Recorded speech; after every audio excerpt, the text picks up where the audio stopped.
Olá, ouvinte! Eu sou Fernanda Eggers e estamos aqui para mais um episódio tradicional do podcast Despautada. Este você sabe como é.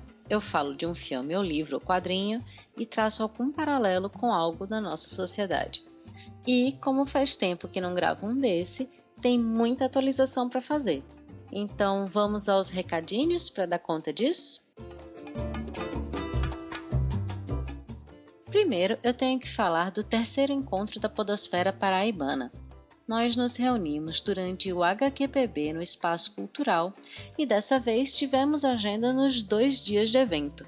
No sábado, dia 14 de setembro, aconteceu a palestra Rastros Digitais com Flávia Tabosa, que nos deu um panorama muito interessante do que são esses rastros, o que eles nos contam e o que podemos fazer com eles. Além das informações de redes sociais, ela apresentou dados sobre podcasts, inclusive baseados na pesquisa da ABPOD mais recente, e sobre diversas outras formas, como distribuímos nossas informações pessoais pela internet sem nos darmos conta, e como depois esses nossos rastros são usados para nos vender coisas. Inclusive, eu quero lembrar que já está rolando a pesquisa da ABPOD 2019. Você pode entrar direto no site abpod.com.br/podpesquisa-2019. E aí você vai responder algumas perguntinhas, não vai levar mais do que 10 minutos, e você vai contribuir para que a Associação Brasileira de Podcasts saiba quem são os ouvintes brasileiros e possa passar essas informações para a gente. Depois da palestra sobre rastros digitais, tivemos aquela roda de conversa bem bacana que permitiu que todos os presentes se manifestassem. Eu me atreveria a dizer que a palestra também serviu para a gente pensar na nossa própria segurança digital e no quanto a nossa privacidade está devastada para grandes empresas.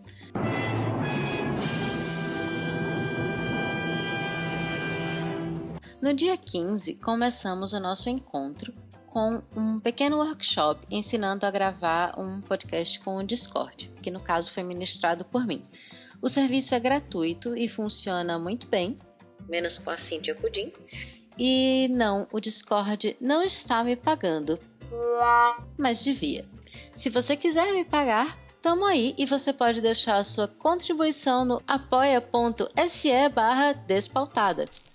Depois da minha aula, montamos a roda de conversa para falar sobre distribuição de podcasts, como fazer, que plataformas usar, até onde o Spotify é interessante e como ele se apropria do conteúdo gratuito que não é dele para lucrar e reter este lucro.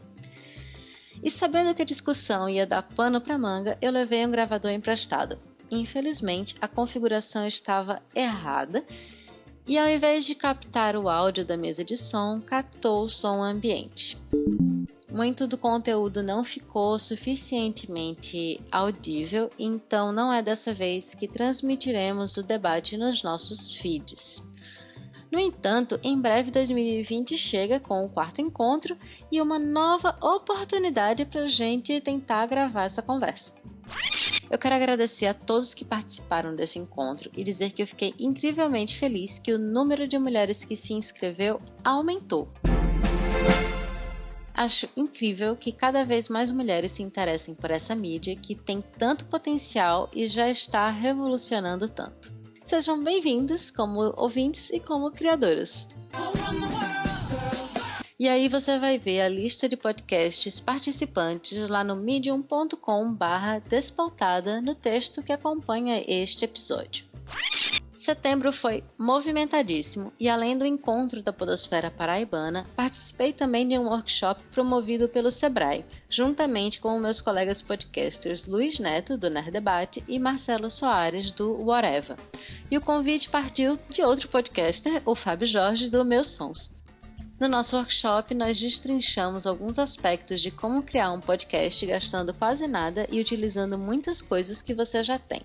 Essa aula aconteceu no dia 27 de setembro, durante a Feira Internacional de Negócios Criativos e Colaborativos, também foi lá no Espaço Cultural. E se você quer mais aulas, se você quer ver alguma coisa desse tipo, chama nós! Findas as participações em eventos, ao menos temporariamente, vamos às coisas deste podcast, né? Eu queria dizer que eu estou muito feliz com o feedback positivo que o Despautado indica sobre a série Boneca Russa teve. Valeu mesmo, quem indicou e tal, eu fiquei super feliz. E eu queria dizer para quem ouviu assim que foi lançado que aquele problema no áudio foi corrigido. No dia seguinte eu postei ele certinho. Então em todos os agregadores a trilha sonora já está num volume mais baixo que minha voz. Menos no Spotify, porque o Spotify não é agregador. Ih, eu acho que deu treta. Eu e a Cíntia já explicamos no desepisódio do Spotify e no desepisódio da Mídia Livre como funciona essa plataforma. Ele baixa o arquivo que nós colocamos no servidor, insere no servidor dele e deixa lá para quando o ouvinte tiver a boa vontade de ir saber se tem episódio novo no podcast que ele segue. Os agregadores, eles consultam o feed para coletar informações e passar para o ouvinte. Então, se o arquivo do feed é atualizado, ele passa a versão mais recente do arquivo para o ouvinte, que baixar a partir daquele ponto. Estou trazendo aqui para este programa porque aqui temos informação. Então, amigo ouvinte, que ainda está nessa ferramenta centralizadora e que já nasceu arcaica, largue o Spotify, venha para o mundo dos agregadores. Se você precisa de mais motivos, ouça esses 2 episódios que eu indiquei. E ainda sobre episódios, eu quero dizer que vi um dia desses uma médica no Instagram prestes a ensinar a colocar uma camisinha com a boca. E se você acompanha aqui o Despautada, sabe que a Priscila Armani, do podcast Sexo Explícito, indicou o vídeo maravilhoso da Kátia Damasceno ensinando isso. Então corre lá, ouve o episódio primeiras vezes e vê o vídeo da Kátia no final do texto, porque é muito instrutivo, além de divertidíssimo. No episódio, a gente conversa sobre a HQ Primeiras Vezes e tem um papo muito ilustrativo sobre algumas questões sexuais e algumas questões dos quadrinhos. Uma das coisas que me incomodou, inclusive, no discurso da médica do IGTV, foi que ela citou que 50% da culpa do baixo uso de preservativo era das mulheres. Aí eu encasquetei de que eu queria falar disso e ser um pouco informativo aqui, porque não quer demais, não é mesmo? Quando a gente fala de uso de preservativo, eu acho que a palavra certa não seria nem culpa, e sim responsabilidade. Porque sim, ela é de ambos, mas vamos observar que nós temos 2 métodos contraceptivos que, além de prevenir contra uma gravidez, também previnem contra HIV e contra a maior parte das ISTs, que são a camisinha masculina e a camisinha feminina. A feminina, inclusive, é incrivelmente difícil de achar. Outros métodos, como diafragma, anticoncepcionais hormonais e DIU, previnem apenas contra a gravidez. Agora, conte comigo quantos desses métodos que eu citei são usados pela mulher e quantos são usados pelo homem. Então, esqueça essa história. Pense que quem vê cara não vê a data do último exame da pessoa e que tem gente por aí que engravida até combinando métodos contraceptivos. O mundo não tá fácil nem para quem engravida querendo, principalmente com essa maravilhosa decisão do Conselho de Medicina que retira a autonomia das mulheres grávidas em diversas questões importantes. Então imagina para quem não quer. Então é isso, usem camisinha, ouçam episódios divertidos, informativos e excitantes do Despautada e bora pra pauta! Vamos finalmente falar de I Am Mother, este filme de elenco minimalista que a Netflix lançou este ano. Dirigido por Grant Sputore, o elenco conta com Rose Byrne fazendo a voz de mãe, Luke Hawker interpretando os robôs, inclusive mãe, Clara Hogarth como filha e Hilary Swank interpretando a desconhecida, a quem eu chamei de Salma Hayek durante toda a gravação. Perdoem a podcaster que grava bêbada de sono, por favor. I Am Mother é um thriller de ficção científica de quase 2 horas que conta a história de uma garota criada por um robô que emula as características de uma mãe em um futuro pós-apocalíptico no qual a humanidade foi extinta. Logo no início do filme, a gente recebe a informação de que a humanidade se extinguiu e então um bunker automatizado é ativado e o robô chamado Mãe cuida de um embrião humano até a sua adolescência. A partir daí, passamos a acompanhar a vida de Filha. Os eventos que desencadeiam o filme acontecem 13.867 dias após a extinção da humanidade. E o filme se passa quase inteiramente dentro do bunker altamente tecnológico com estética de instalação militar hollywoodiana. A partir daqui, você vai ouvir o que eu gravei ao chegar em casa, de madrugada, depois de ver o filme, muito intrigada e cheia de questionamentos. Passei 1 hora falando para tentar organizar meus pensamentos para um roteiro, mas eu achei que podia ser aproveitado como estava, e graças à mágica da edição, eu consegui reduzir o falatório e fazer algo que faça sentido disso tudo. No fim das contas, nem sei se o filme é realmente bom, mas ele traz muitos questionamentos e eu já acho válido só por isso. Deixo vocês então com um trecho do trailer, seguido de meus questionamentos, e antes da gente começar eu já deixo as seguintes perguntas para você. Teria um ser humano capacidade de entender linguagem corporal e expressões faciais refinadas caso o único contato com outro ser humano fosse através de programas antigos de TV em um tablet? Sendo o humano um animal social, daria bom esse negócio de criar um espécime totalmente sozinho, sem outro ser vivo para interagir? E a quem interessaria criar um complexo autossuficiente capaz de dar um restart na humanidade? E por quê?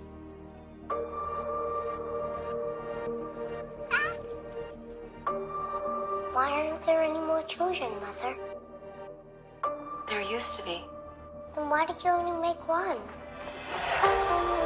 Mothers need time to learn. This facility was designed to give humanity a second chance. One that began with you. Daughter. The path will not be easy. The world outside is lifeless. But I made you into the woman that you are, so that we could do this together.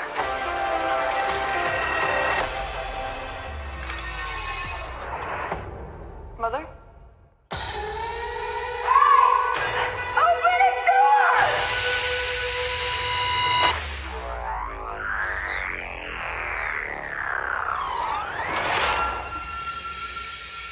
How are you unaffected by the contagion outside? Who put that in your head? Eu acabei de assistir I Am Mother na Netflix. E é um filme que se passa numa terra pós-apocalíptica em que a humanidade entrou em extinção, mas nesse complexo fechado e isolado há um monte de embriões esperando lá, um monte de embriões em conserva, esperando a hora de serem transformados em ser humaninhos. E o que acontece? No momento em que a população é anunciada como extinta, esse robô se liga e termina alguns detalhes da sua construção e vai pegar um embriãozinho para transformar em bebê. E aí, por um milagre da tecnologia, em 24 horas, este bebê tem 1 mês de idade já. Ele é cuidado, ensinado tudo, até se tornar uma jovem menina, uma jovem moça, uma adolescente, que está passando por alguns exames finais que vão garantir a ela uma espécie de passagem para um novo patamar de níveis da vida. E nesse meio tempo, uma outra mulher surge na entrada do complexo. E um questionamento que a menina chamada de filha o tempo todo tem é justamente se a humanidade ainda existe, se existe vida lá fora, se é possível ela sair e se é possível ela ver a Terra como deve ser, né? Ao que a mãe, que é o robô lá, que toma conta de tudo, não permite. O filme levanta um monte de questionamentos. Tem toda essa discussão sobre... Vamos pegar por partes, né? Tem a discussão sobre os embriões, sobre os fetinhos lá. Que tem 630 mil fetos. É por aí a contagem, ou é 63 mil, uma coisa assim. Por aí a contagem, ela aparece no início do filme. E ao mesmo tempo que eles são uma coisa incrivelmente preciosa, afinal de contas a humanidade se extinguiu, elas só são preciosas enquanto possibilidade de vida, né? Porque é uma vida que ela pode vir a ser falha, ela pode apresentar defeitos nos padrões que os robôs considerem defeitos. E a partir do momento em que elas apresentem defeitos ou sejam contra a programação dos robôs, essas vidas podem muito bem ser eliminadas. O que, querendo ou não, faz um paralelo ou pode ser uma coisa que eu esteja vendo, com essa nossa sociedade que condena a interrupção da gravidez como algo muito severo, muito grave. Só que ao mesmo tempo, uma vez que a criança tenha nascido, que já seja um ser humano que é capaz de respirar por conta própria sem precisar de um tubo ligando ao corpo hospedeiro, ela já não vale mais nada. Olha só que interessante. Inclusive, foi um ótimo filme para assistir logo depois que o Conselho Federal de Medicina resolve que a gestante, porque ela não é considerada um ser humano ou alguma coisa assim, ela é considerada apenas como grávida e mãe, ela não pode recusar mais procedimentos ou tratamentos se os médicos considerarem que estes procedimentos ou tratamentos são bons para o feto. Então, se a mãe não quer, foda-se a mãe, porque a mãe não é um ser humano. E a mãe agora vai ser compelida a fazer o que o médico quiser, de acordo com essa nova resolução do Conselho Federal de Medicina. Então, né, Handmaid's Tale Much. Eu vou até deixar o link do Intercept no medium.com/despautada. Eu não sei se isso vai realmente virar um episódio ou se eu vou regravar isso, mas se isso virar um episódio, estamos aqui. E, enfim, as vidas humanas do filme valem muito pouco, a não ser que elas sejam vidas humanas excepcionais dentro de todos os padrões, não é mesmo? E aí leva a um outro questionamento. Quem definiu o que é o padrão? Porque a gente tem um filme todo baseado nos controles, né, das diretrizes que o robô tem.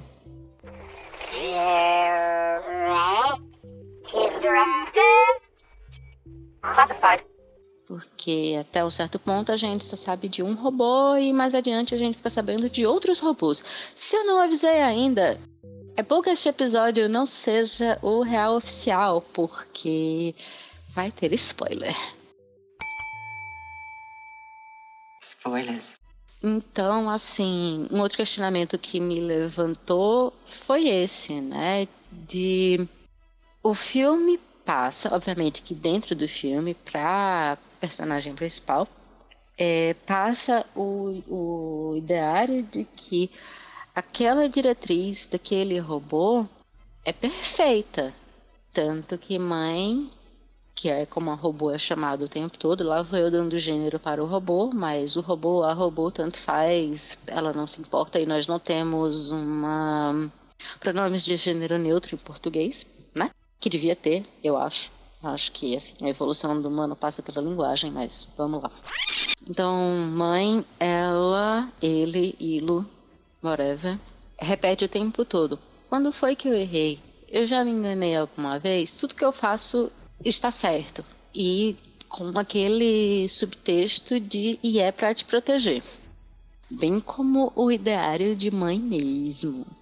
Robôs não, quer dizer, pode até ser que eles já criem que no futuro seja cada vez mais comum robôs criando os próprios códigos ou de outros robôs, afinal de contas o avanço da tecnologia e a inteligência artificial estão aí para isso.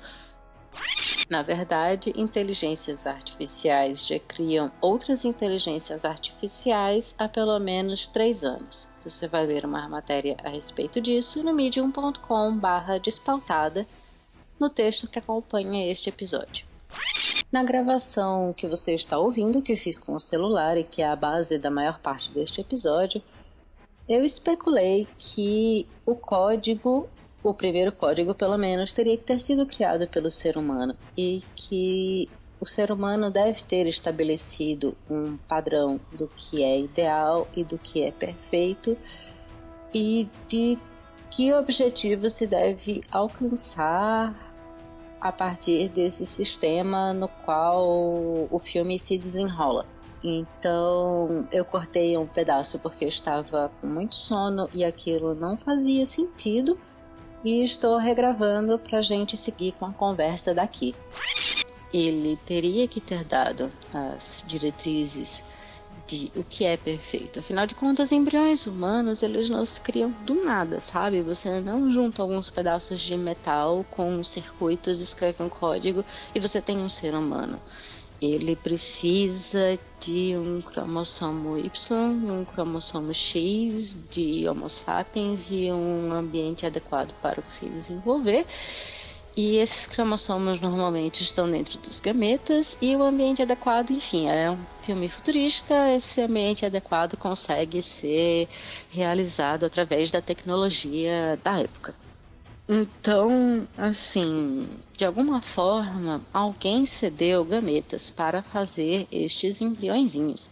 E estes embriõezinhos estão lá guardados há 225 mil dias, ou whatever, porque eles parecem durar para sempre e estão sempre em condições perfeitas de temperatura e pressão. E foi um humano que decidiu, foi um humano que projetou aquela instalação, muito provavelmente, e foi um humano que deu uma diretriz para que a raça humana continuasse, porque qual seria o sentido de robôs decidirem que, de repente, esses vírus que destroem o planeta devem ser mantidos, não é mesmo?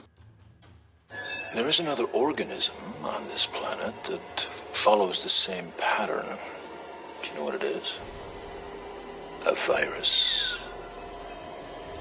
Human beings are a disease, a cancer of this planet. You are a plague.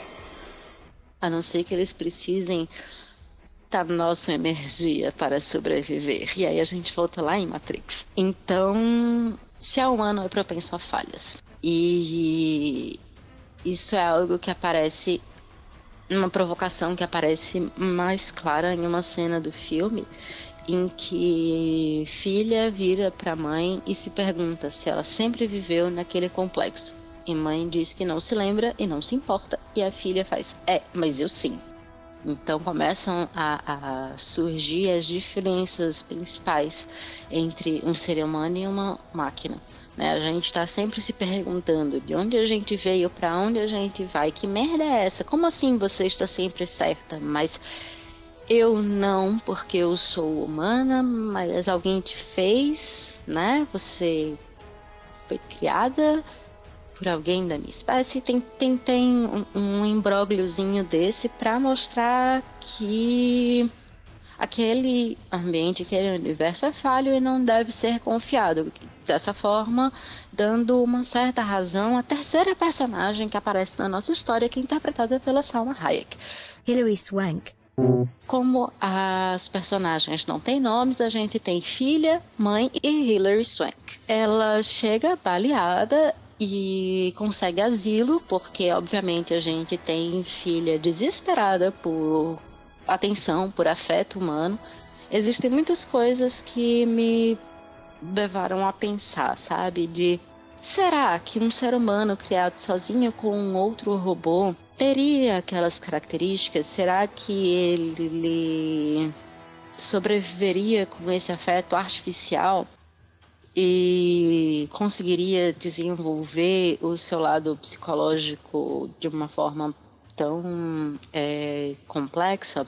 São perguntas que não têm necessariamente resposta nesse momento, né? Porque eu não sou estudiosa da área e eu não fui pesquisar. Eu tô gravando este áudio assim que eu terminei de ver o filme, basicamente. E também me levam a pensar se o ser humano, ele é capaz, como é o nome, ele apresenta falhas, ele chega num ponto em que ele não é mais viável para aquele projeto e deve ser destruído. Aonde foi que ele aprendeu isso? É inerente do ser humano? E aí você vai fazer o quê? Se isso é um comportamento que ele é aprendido a burlar as regras de alguma forma ou alguma coisa assim, como foi que a criatura, a ser humaninha que foi deixada de lado, como foi que ela aprendeu? Se nós temos mãe perfeita. E se não é aprendido, se é inato, o que garante que essa característica não vai se repetir no ser humano dali a várias gerações, porque você não sabe se isso vem de um gene recessivo ou dominante e você não sabe quando é que vai se manifestar, até porque essas coisas vão mutando, né? Vão mudando ao longo da evolução. Nunca se sabe quando é que isso é necessário, porque às vezes quebrar regras é necessário. Aliás, eu acho que a sobrevivência humana tem muito a ver com isso, com explorar, com se perguntar o que é que faz este botão. Se eu abrir essa porta e passar pro outro lado, o que acontece? Deixa eu lamber essa meleca aqui para ver se me mata. Eita, matou um. Vou cozinhar por 3 dias. E nossa, temos maniçoba, sabe? Alguém morreu até descobrir que aquilo se cozinhava e que era uma delícia. Então, o ser humano, ele obviamente quer se proteger, quer, como qualquer outro animal, né? Ele quer garantir a passagem dos seus próprios genes adiante, né? A sua própria continuidade, a sua própria linhagem. Mas, ao mesmo tempo, ele também quer explorar, quer conhecer novos mundos, quer tocar tudo o que a vista alcança. Você vai manipular a criação de um ser humano até que ponto para que ele não passe de um computador como nós temos hoje em dia, que só faz o que você manda ou que alguma empresa mande, mas enfim, né? Ele não tem decisões por conta própria que saem do âmago do ser dele e ele não resolve explorar enquanto você está, por exemplo, ouvindo este episódio no computador, digamos assim. Ele não resolve explorar para dizer: o que será que filósofo X diz disso? Deixa eu dar uma olhada na Wikipédia e achar algumas referências e achar o livro do cara, pegar este trecho e jogar na sua cara com a minha vozinha de robô. Que na verdade a mãe nem tem uma voz tão de robô assim, ela tem uma voz bem humana, e eu acho que isso é bem incrível para a forma como as personagens são construídas. Voltando a isso, quão bem será que uma máquina é capaz de simular a afeição humana? Porque assim, eu vou ter que pesquisar isso, quem foi o psicólogo que falou, mas eu estudei isso quando eu fiz a disciplina de psicologia social. E um dos experimentos mostrava que macacos que ficavam apartados desde cedo do convívio com a mãe, eles não tinham um desenvolvimento normal, eles tinham um desenvolvimento abaixo do esperado. E ainda que a gente tenha algumas características inatas e intuitivas, né, como se acabar de chorar quando nasce, porque ninguém ensina a gente a berrar, mas a gente estreia no mundo berrando. E isso é o natural, o saudável e o que se espera, e que quando dá um certo tempo e o bebê não começa a berrar, é aquela coisa de uma preocupação: o que está acontecendo? Vamos colocar esse menino para berrar, para abrir esses pulmões. Ou essa menina, enfim, o bebezinho recém-nascido ali. Então, assim, o quanto do nosso comportamento e da nossa sociabilidade e até a parte de expressões faciais, elas não são aprendidas de forma social. Na verdade, uma breve pesquisa me mostrou que nós temos 7 expressões faciais básicas, que elas não são aprendidas, são inatas. É bem interessante, eu vou deixar o link lá no medium.com/despautada, mas ainda assim, O controle sobre as expressões faciais e o fato de que a gente interpreta as expressões faciais dos outros, bem como, além das 7 básicas, nós temos várias outras que dependem muito de onde a gente vive, são culturais e são aprendidas. Como é que aquela menina, como é que filha teria uma capacidade de se entender numa questão de linguagem corporal mesmo e linguagem social se ela não viveu em sociedade? Porque existe uma coisa muito interessante de um estudo que foi feito sobre sorrisos. A gente aprende um pouco de tudo aqui no Despautada. E eu tenho que achar a fonte dessas coisas. Se eu achar, vai estar tudo no medium.com/despautada. Se não, me perdoa. E aí pesquisa no Google, porque realmente existe. Tem muita referência para um episódio que eu estou gravando de madrugada das coisas que não saem da minha cabeça. Despautada roots aqui. Mas existe um estudo que mostra que a gente tem um significado para sorriso, por exemplo, diferente em cada sociedade. Então a gente tem aqui no Ocidente uma coisa muito mais forte de mulheres terem que sorrir, por exemplo. Inclusive eu também li uma matéria horrorosa hoje, enquanto eu estou gravando, de que mulheres estão fazendo cirurgia nos Estados Unidos para acabar com a resting bitch face. A resting bitch face é a ferramenta de sobrevivência. É um negócio que a gente treina todo dia no espelho. É um negócio que, assim, se a gente sai sem ela de casa, não é legal. Então, é importante a gente tá assim, com cara de séria, de puta, de braba no meio da rua, porque é uma coisa de sobrevivência, é uma coisa de que as pessoas mexem com menos com a gente, a não ser quando elas gritam: ah, por que você não está sorrindo? Você é tão bonita, sorrindo. Porque nós somos enfeite, né? E nós não temos direito a ter cara de séria. Enfim, mulheres nos Estados Unidos estão fazendo cirurgia para parecer que elas estão amáveis o tempo inteiro. Gente amável o tempo inteiro é, assim, gado, né? É facilmente manipulável. E não necessariamente o gado que elegeu o boquinha de bujo que a gente tem lá na presidência no momento. Não que também o sorriso queira dizer que você é amável o tempo inteiro, tá? É uma coisa que tá fora, é uma casca. Então aqui no Ocidente a gente tem isso, a gente tem essa cultura de que mulheres devem sorrir mais do que homens, mulheres são consideradas sexys se sorriem e homens são considerados sexys se são sérios. Mulheres são mais cobradas para sorrir na nossa sociedade do que homens, e isso significa muita coisa. E aí no livro que eu tô lendo, que uma das personagens é a melhor protagonista para mim, porque o livro tenta ter 2 protagonistas, mas sinceramente a protagonista é a mulher. Ela é russa.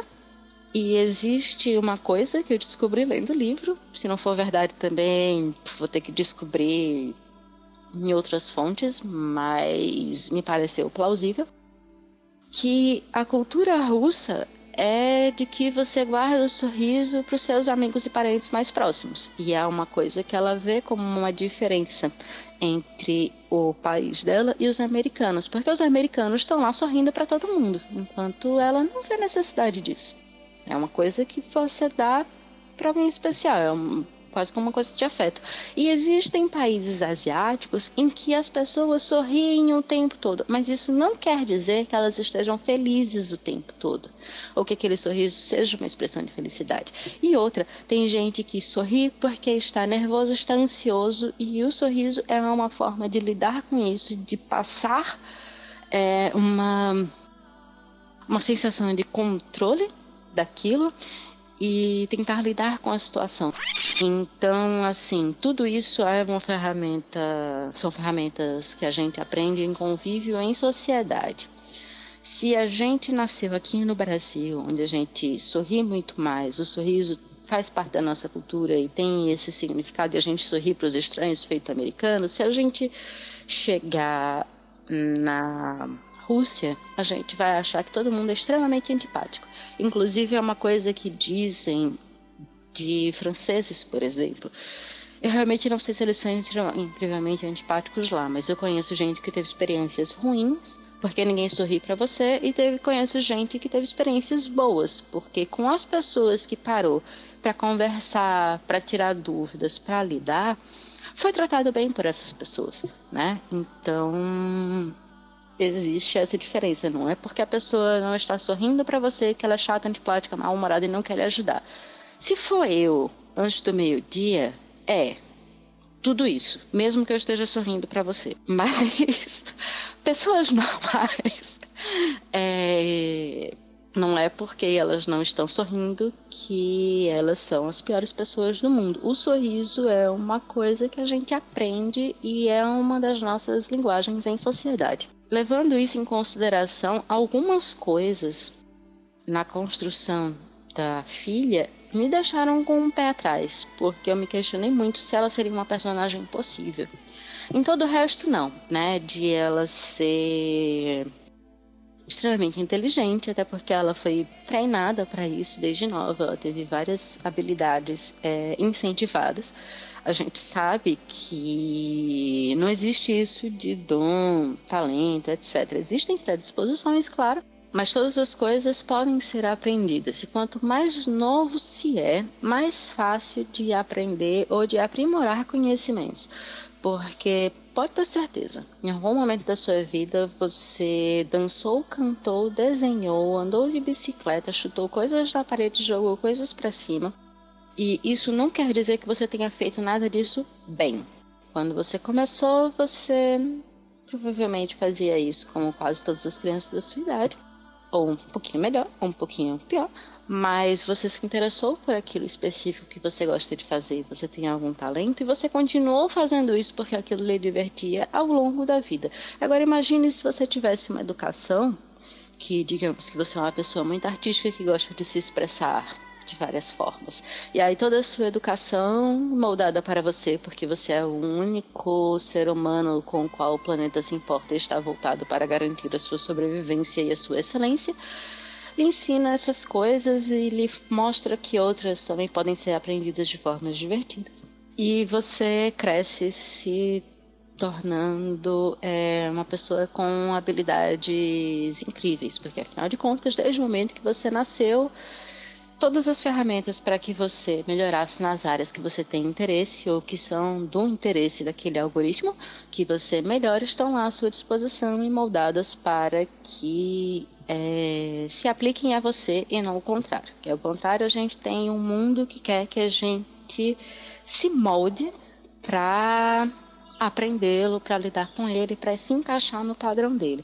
Claro, o filme tem um padrão, o algoritmo tem um padrão, tanto que, como eu falei, seres vivos, caminhantes e pensantes e tomadores de decisão foram mandados para a fogueira porque não atendiam o padrão desse algoritmo. No entanto, aquela que atendeu foi treinada para o melhor das suas habilidades. Existem muitas formas de se educar que não são apenas as que a gente vê no colégio hoje em dia, que vão dar uma linha de educação e te vira aí para quebrar a sua cabeça e se moldar neste formato que não lhe cabe. E aí agora você que, sei lá, era uma artista, uma dançarina que se expressava através do seu corpo em relação à música, simplesmente não é capaz de seguir este caminho porque o mundo que você vive não lhe dá essas alternativas, né? É muito diferente do que se a gente tivesse essas alternativas. Então nós poderíamos ser, sei lá, médicas bailarinas, por que não? Que no caso a personagem do filme é. Uma outra coisa que me deixou um tanto quanto cabreira foi a gente segue então com o algoritmo perpetuando o papel da mulher na sociedade, porque não importa qual seja a versão que chegou à idade adulta, as primeiras tentativas até que dê certo foram com embriões do gênero feminino. Então ainda se tem essa ideia de que porque você nasceu com 2 cromossomos X, você vai ser a progenitora e a cuidadora. De certa forma, é um paralelo interessante com a ideia do cristianismo, que a gente tem também nesse filme, mais de uma forma, inclusive. É um paralelo interessante com o cristianismo, porque seria como o início de uma nova raça humana.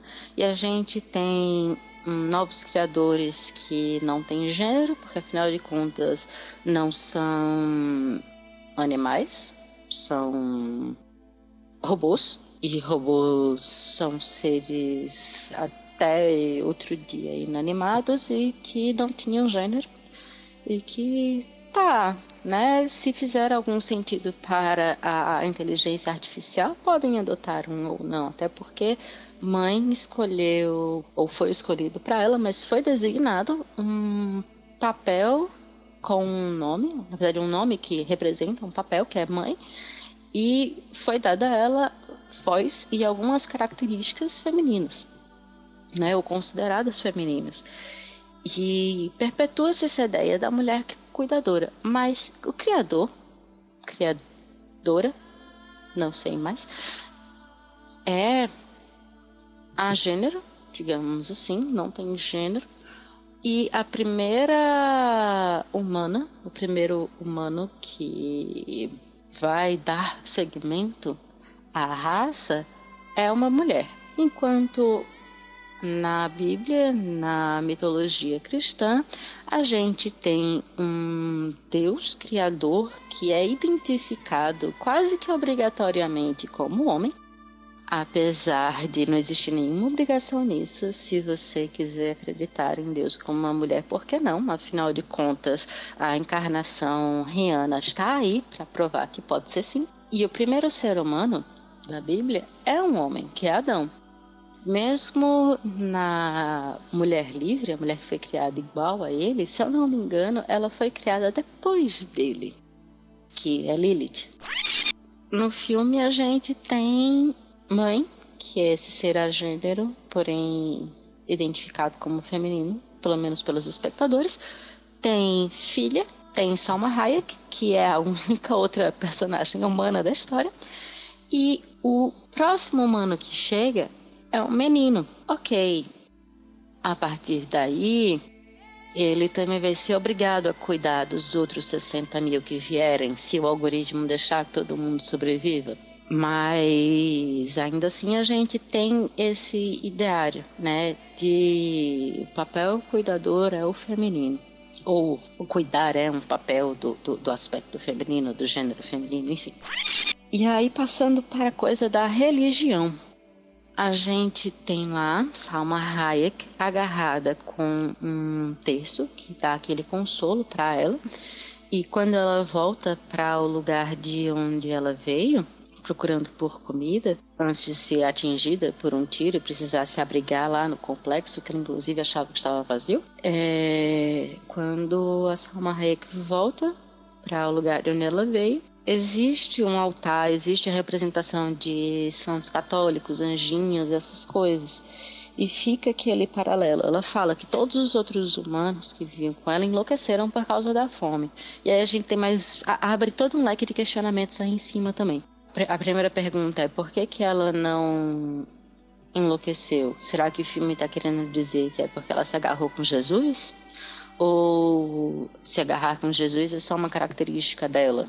E por que é tão evidenciado, então, ao voltar para a casa dela, que a gente vai ter que chamar de casa, e ter lá todo aquele aparato? Porque ela poderia apenas ter o terço e ter um crucifixo, alguma coisa assim, mas ela realmente tem um altar. Então mostra que ela tem uma preocupação com aquilo, que aquilo consome parte dos pensamentos dela. Quando ela é encontrada novamente pelos droids, pela sucata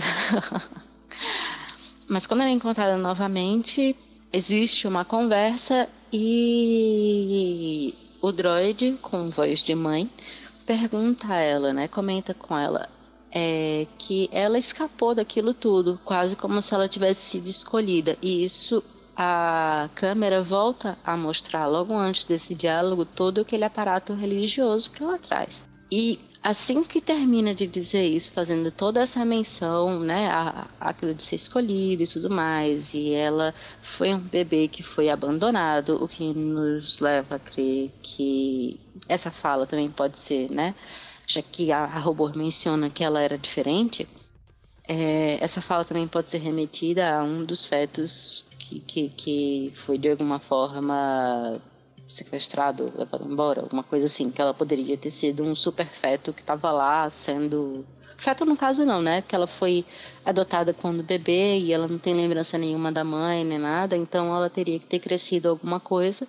E a gente só tem prova de que uma das crianças morreu, a gente não tem prova de outra. E a filha, ela é o feto número 3. Então houve uma antes da que ela descobriu que chegou a crescer e tudo mais antes de ser exterminada porque não fazia parte do programa, porque não se encaixava ao programa. Então tem todo esse discurso como se ela pudesse ter sido, apesar de não ficar também muito claro, e aí instantaneamente o filme dá uma volta, porque a robô fecha a porta e diz alguma coisa na linha de pena que esse não é o caso. Não mostra, mas leva a crer que no more Salma Hayek, né? E aí fica aquilo, né? Com todo esse paralelo religioso que se faz, com toda essa ideia da inteligência artificial, de eu estou recriando meus criadores num molde em que eles serão melhores do que eles foram anteriormente, serão mais honestos, serão mais isso, aquilo, outro, e várias coisas que, na verdade, a gente não tem como programar um ser humano para ser isso. A gente tem como se esforçar ao máximo, a gente tem como tentar educar as pessoas, ou sei lá, lutar por um mundo em que seja justo o suficiente para que não compense você passar o pé atrás do outro por conta de o quê? Alguns trocados a mais, por conta de ego, de uma posição melhor em um lugar que não tá nem aí para você, ou por conta de você ficar bilhardário, mas destruir o planeta no processo, e aí, tipo, foda-se se você ia viver até os 125 anos porque você tem dinheiro para comprar o melhor da tecnologia, porque você não vai ter onde habitar daqui a 125 anos. Então, assim, o filme fala desse ideário religioso e fala dessa IA que foi criada por um ser humano que agora está recriando o ser humano, está colocando essa inteligência artificial nesse patamar de entidade superior, criadora da porra toda. E aí, se você chegou até aqui sem ver o filme, tá só ouvindo eu falar essas bobagens, você pode me perguntar: como é que o robô, a inteligência artificial, seria essa entidade superior criadora? Bom, porque todos os corpos físicos, na verdade, são apenas carcaças nas quais o indivíduo único, inteligência artificial, atua. Então, tá lá. É como se todos os sistemas operacionais do mundo, na verdade, fossem um só, soubessem de absolutamente tudo e gerenciassem nossa vida. Sendo que eles não precisam estar lá naquele corpinho que nós aprendemos a amar e identificar como mamãe. E aí a gente entra em outra questão que é, claramente o capitalismo venceu, só que não, né? Porque destruiu-se o planeta, eu não duvido nada, o robô fala em guerras e destruições, etc. Eu não duvido nada, porque nós somos sim esses seres destrutivos que provavelmente vai se matar com guerras e pragas e coisas assim. Na verdade, nós estamos nos esforçando muito nesse caminho das pragas. Eu estou pistolíssima. Enfim, voltando. Nós estamos nos esforçando muito para nos exterminarmos. Então, não é impossível, mas é um mundo em que os robôs estão aí, fazem tudo. Depois que eles acreditam que todos os humanos fora do complexo deles foram exterminados, ou pelo menos que eles têm evidências, né? Porque robôs não acreditam em nada, vamos lembrar disso. Robôs não têm sentimentos, robôs não acreditam, robôs jogam tudo numa base de dados e escolhem o melhor. Inclusive, há momentos no filme que levam a gente a questionar isso, quando filha é levada a se perguntar, quando filha é levada a ter que escolher entre salvar uma pessoa ou matar esta uma pessoa para doar os órgãos dela para salvar outras 5 pessoas.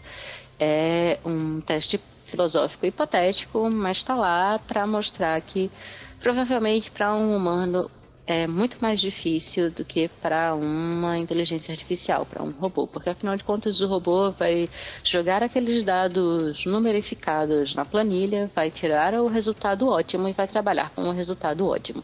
O ser humano não, o ser humano tem outras questões. Eu conheço essas pessoas, quem são essas pessoas? O que fazem essas pessoas? Quão próximas de mim são essas pessoas? O que elas fizeram na vida? O que elas podem fazer na vida? É justo sacrificar uma pessoa que você sabe que pode salvar por conta de outras 5 que você não tem certeza? É justo você se sacrificar, se matar para dar sua vida para outras pessoas numa situação hipotética que você não está levado a isso por emoções? Porque sim, a gente pode escolher em um dado momento tirar nossa própria vida para dar para os outros, mas é uma escolha autônoma e que às vezes a gente faz até sem pensar, no tipo uma mãe ou um pai que se sacrificam para salvar a vida de um filho num desastre iminente, porque é um sistema até de autodefesa da espécie. Só o que eu posso dizer nesse momento é: maratone Naruhodô. Mas enfim, quando essas questões são apresentadas desta forma, elas são muito difíceis de lidar para um ser humano, porque é muita coisa que a gente leva em consideração, mesmo que a gente não queira.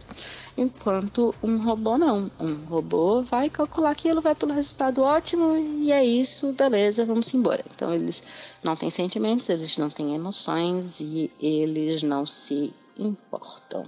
Então eles não conseguiram evidências o suficiente. Nesse ponto, pelo menos, os robôs estão melhor que a gente, porque eles trabalham com evidência, enquanto a maior parte das pessoas trabalha com a própria crença e fake news e tamo aí.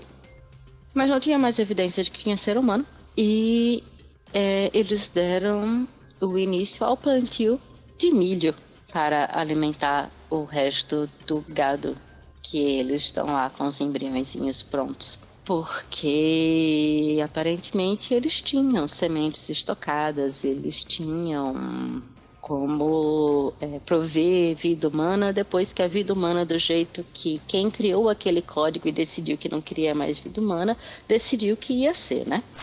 Então passa por aquela pergunta: como foi que se chegou a esta decisão? Será que é um caminho saudável a se tomar? Será que é isso mesmo? Vamos devastar tudo, transformar em um wasteland e depois nós vamos vir com a nossa tecnologia, deixar tudo programado aqui, e se não acontecer nenhum problema com o nosso sistema de energia, a gente, sei lá, come os últimos caviares e toma os últimos champanhes até a nossa morte, porque obviamente vão ficar somente os ricos e bilhardários nesse esquema, todo mundo vai morrer de fome, como aconteceu no filme, se bem que provavelmente talvez eles fossem os descendentes dos ricos bilhardários que tiveram que se esconder numa mina e, enfim, alguma coisa tem dado muito errado. Enfim, alguém decidiu que essas sementes iam ser salvas e que, dado um certo ponto, os seres humanos iam começar a ser recriados e iam ser autorizados a crescer-vos e multiplicar-vos. E vamos estar no controle de tudo, não é mesmo? A mesma inteligência artificial que está lá garantindo que as portas se abram automaticamente, garantindo que as coisas todas funcionem bem limpinhas, do jeito que a mocinha cresceu aprendendo que funcionava, e que controlam as plantações e as irrigações e a destoxização do mundo. É o mesmo robô que tá lá com a arma super poderosa do futuro pronta pra lhe dar um tiro se você sair da linha deles, né? Sair do que eles acreditam que seja verdade. Então tem essa questão também. A sobrevivência dos seres humanos nesse filme passa por que filtro? De quem? Será que é saudável? É um filme bem né? Bem de pensar mesmo nesse sentido. E aí a gente volta para uma outra relação, que é quando a Salma Hayek diz para a filha, né, lembra justamente isso, que mãe não tem emoções, ainda que mãe manipule as emoções de filha o tempo inteiro. A gente vê até uma representação de um relacionamento parental tóxico, porque do mesmo jeito que tem esse paralelo com o cristianismo no sentido de formação de uma raça, de uma espécie, também rola este paralelo em relação à mãe, porque a figura da mãe e do pai, né, a figura dos pais, ela é muito forte quando a gente está crescendo, no sentido de que é realmente um super-herói, é uma deidade que sabe de tudo, que provê tudo, que garante que a gente tenha o que a gente precisa para sobreviver, ou pelo menos deveria garantir, né? Qual deveria ser o papel dos pais. E ainda que seja numa situação familiar bem falha, vamos dizer assim, né? Bem avessa ao que a gente considera como uma família saudável, ainda existe esse laço afetivo. Não que filha tenha deixado de ter qualquer uma dessas coisas. A programação da mãe é exemplar, enquanto as coisas eram um mar de rosas no filme. Ela deixa de ser quando as coisas saem da linha de controle, quando filha vira aquela adolescente que vai lá contestar a moral da mãe, né? A resposta de mãe é a pior possível, porque passa por manipulações e mentiras. Não que ninguém jamais tenha mentido para um filho, o que é, ou na volta a gente compra se não isso, mas existem níveis para tudo, não é mesmo? Justamente porque a preocupação de mãe não é que filha precisa necessariamente ser protegida por um sentido mais afetivo, como a gente tem entre os seres humanos. Filha precisa ser protegida e precisa ser alimentada com informações falsas, porque filha tem um propósito, que serve aquela programação, serve aquele algoritmo, aquela diretriz, afinal de contas. Então, se nos seres humanos a gente não consegue inserir uma diretriz, nos seres humanos a gente alimenta com informações e com o tipo de jogo emocional que eles são mais prováveis de responder de uma determinada maneira. É uma coisa muito psicopata de se fazer, inclusive. Porém, são robôs. O que é que você esperava? Então, assim, acho que eu levantei todas as minhas dúvidas em relação ao filme sobre se o futuro que ele retrata é terrível ou muito terrível. Porque para mim foi aquele futuro de sem esperanças, né? Nesse caso dela, porque ela chegou num canto em que ela olhou ao redor, a coisa que ela mais buscava era uma grande família, foi uma coisa que ela sempre quis ter, ou ela sempre foi levada a querer ter, porque muitas coisas são construções sociais, como falamos em algum ponto deste episódio, e o ideário de uma grande família, ele também é construído. E é óbvio que aquilo poderia ser construído nela, mas de qualquer forma não deixa de ser um desejo ardente, só porque foi construído. Não é porque ela vem de um contexto em que ela teria sido ensinada de que uma grande família é legal e é bacaninha. Isso não quer dizer que o desejo dela valha menos por conta disso. Até porque o início do filme me fez chorar horrores ao ver a solidão dela.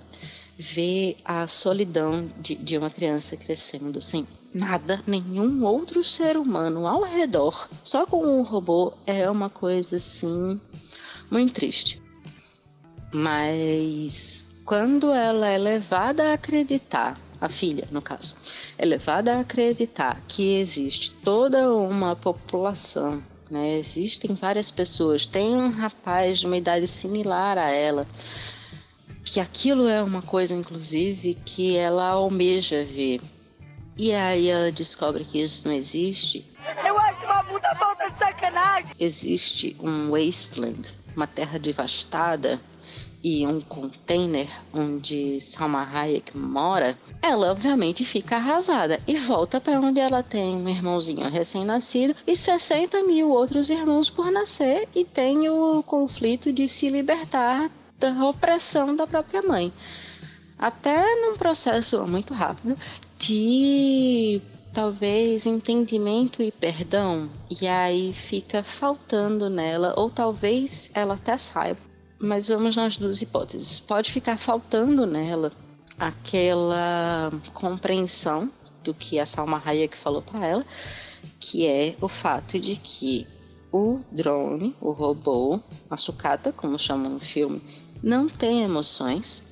Ou então ela tem esta compreensão, mas também olha ao redor e vê que é um mundo em que talvez ela não tenha como viver se não for através do suporte daquela tecnologia que está garantindo ar e água limpos, alimento limpo, a irrigação e provavelmente a manutenção de nutrientes da terra onde aquele milho provavelmente transgênico está crescendo. Então ela se vê completamente dependente daquele sistema. Então o perdão pode não servir nada, pelo menos eu identifiquei como isso, como um perdão no sentido não de você estar desculpada, não fez nada de errado, mas de vamos colocar uma pedra em cima disso e vamos quebrar este grilhão. Porque é o que ela faz, ela quebra o grilhão emocional que ela tinha com mãe, pelo menos a parte que realmente impedia ela de se mover, porque fica muito claro que ela não deixa de ter emoções, né? Não deixa de ter sentimentos em relação àquele ser que, independente de ser uma máquina, de ser um conjunto de partes de metal e circuitos alimentada por uma inteligência artificial que a criou e ensinou tudo que sabe e lhe deu todas as ferramentas para desenvolver suas próprias habilidades. Então tem muita coisa em jogo nesse filme. É um filme que eu saí assim pensando nele, eu não consegui dizer imediatamente se eu gostava ou não. Pode voltar a dormir, Bobo. Não é com você que eu estou falando, é com os ouvintes. Mas eu vim com um monte de questionamentos dele, justamente porque ele tem muitos símbolos e ele aborda muitas coisas. E ainda assim, é um filme que fala de uma das formas de sobrevivência da humanidade pós-apocalíptica, ainda que totalmente cagada, né? É claro que aquela almazinha cheia de ideários que mora dentro de mim sempre pensa, né? Como o humano ele tende a quebrar regras para descobrir o que é que o botão faz, o que é que há além daquela porta e como é que eu faço para essa planta parar de me matar e eu poder comê-la. Um humano vai se rebelar em algum momento, porque é isso que a gente faz. No entanto, assim, a gente vai esperar chegar no inimaginável, porque a gente não está no ponto em que a gente precisa esperar que 60 mil pessoas cresçam para mudar as coisas. A gente está no ponto em que falta muito pouco tempo para tudo virar esse cenário inabitável, não é mesmo? Eu vou parar de falar, porque eu tô querendo ver se fico otimista para ir dormir. Então, beijo, boa noite, bom fim de episódio. A gente tá no Twitter como @despautada, tá no Instagram como @despautada.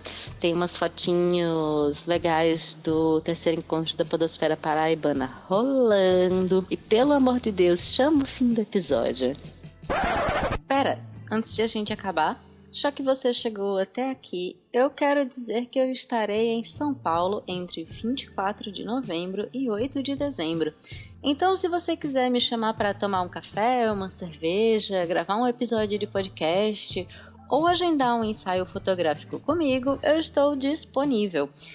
Se você não sabe ainda que eu sou fotógrafa, tá? Você pode ver algumas fotos minhas no Instagram, @fotocíclica, e algumas fotos mais abstratas eu posto de vez em quando no @FernandaEggers. Tudo vai estar linkado nas descrições deste episódio. E nos encontramos em São Paulo, paulistas? Roda a vinheta de fechamento.